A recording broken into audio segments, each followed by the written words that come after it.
పాతకాలంలో దురహంకారుడు అనే రాక్షస రాజు ఉండేవాడు. అతను తన బలంపై అపారమైన గర్వం కలిగి ఉండేవాడు. దేవతలు అతని అహంకారాన్ని తట్టుకోలేక చివరికి శివుని శరణు కోరేరు. ఒకరోజు దురహంకారుడు కైలాస పర్వతం పైకి వెళ్లి శివుని ఎదురుగా నిలబడి గర్వంగా అన్నాడు, శివ, నువ్వు జగాధిపతి అనుకుంటారు కాని నా బలం ముందు నీ శక్తి ఎంత?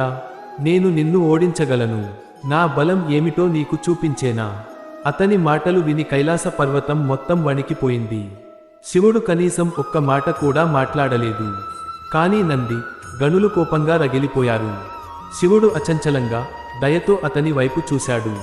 కానీ దురహంకారుడు సంతృప్తి చెందలేదు.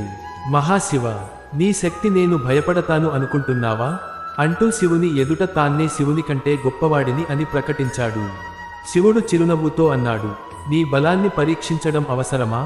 దురహంకారుడు గర్వంతో, శివ, నువ్వు నన్ను ఓడించలేవు అంటూ కైలాసాన్ని ఊచుకోత కోయడానికి సిద్ధమయ్యాడు.